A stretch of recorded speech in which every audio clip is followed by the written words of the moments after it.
Assalamualaikum warahmatullahi wabarakatuh. Selamat berjumpa lagi dalam Ini Budi Podcast bersama saya Budi Dayak Kurniawan.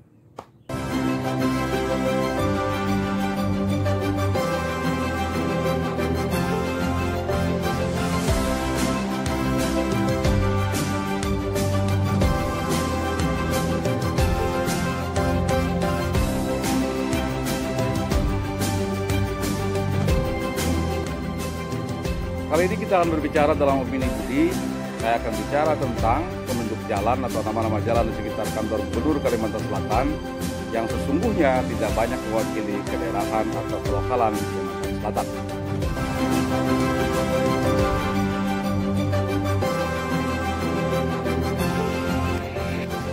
Perkantoran Sekretariat Daerah atau disebut juga kawasan perkantoran Pemprov Kalsel di Kota Banjarbaru berlokasi di Jalan Dharma Praja nomor 1 Kelurahan Palam, Kecamatan Cempaka, Kota Banjarbaru, Kalimantan Selatan.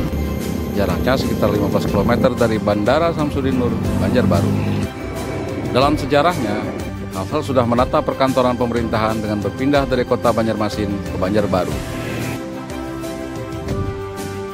Gagasan pemekaran perkantoran pemerintahan Provinsi Kalsel ke Kota Banjarbaru lahir pada masa pemerintahan Gubernur Rudy Arifin dan Wakil Gubernur Kalimantan Selatan Haji Rudi Resnawan yang menjabat selama 2 periode, yaitu dari tahun 2005, 2010, dan 2010 hingga 2015. Pembangunan kawasan perkantoran Pemprov Kalsel di Banjarbaru merupakan salah satu program yang didirikan oleh Gubernur Kalsel Haji Rudi Arifin pada saat dilaksanakannya pilkada pada tahun 2005. Usai terpilih, Rudi Arifin kemudian menyusun visi dan misi kepala daerah, kemudian dilegalisasi dalam penyusunan RPJMD Provinsi Kalimantan Selatan tahun 2006-2010 yang ditetapkan melalui Peraturan Daerah Nomor 15 Tahun 2006. Dipilihnya Kota Banjarbaru karena lebih dianggap representatif dengan luas sekitar 371,30 km persegi. Kota Banjarbaru memiliki luas 5 kali lebih besar dibandingkan Kota Banjarmasin. Selain itu, menurut sejarahnya pada tahun 1950 sampai 1953, Gubernur Dr. Nurjani membangun fasilitas perkantoran dan perumahan provinsi di Banjarbaru karena menganggap Kota Banjarmasin sudah tidak layak lagi sebagai ibu kota provinsi.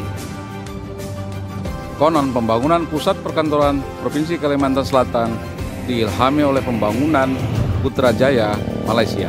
Nantinya, daerah ini dibangun dengan konsep kota taman yang menyelaraskan pembangunan dan manajemen kota dengan alam sekitar.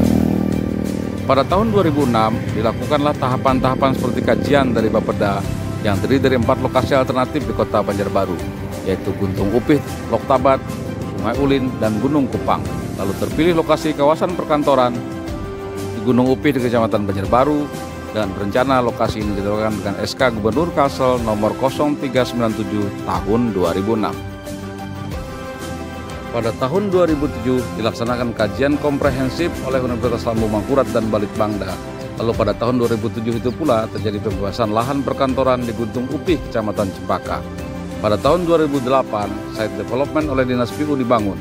Lalu pada tahun 2009-2010, pembangunan kantor Sekretariat Daerah Provinsi Kalimantan Selatan, dan pada tahun 2011 hingga sekarang dilanjutkan dengan pembangunan kantor dinas dan badan-badan.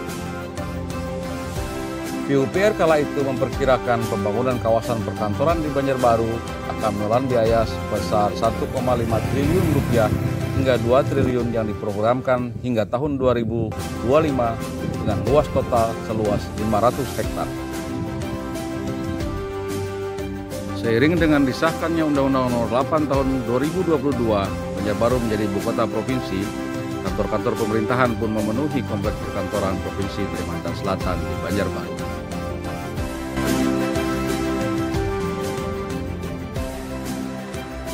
Sayangnya perpindahan ibu kota provinsi ke Banjarbaru, juga pembangunan pusat pemerintahan Gubernur Kalimantan Selatan tidak memenuhi atau tidak mewakili identitas lokal.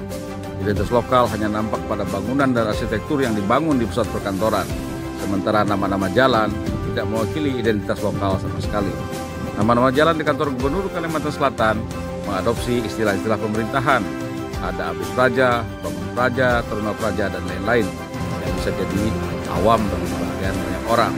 Karena itu, alangkah baiknya nama-nama jalan sendiri diberikan berdasarkan identitas lokal. Misalnya, nama jalan bisa menggunakan nama gubernur-gubernur Kalimantan Selatan sebelumnya atau pahlawan-pahlawan lokal Kalimantan Selatan, dari Pangeran Antasari, Panglima Batur, dan seterusnya.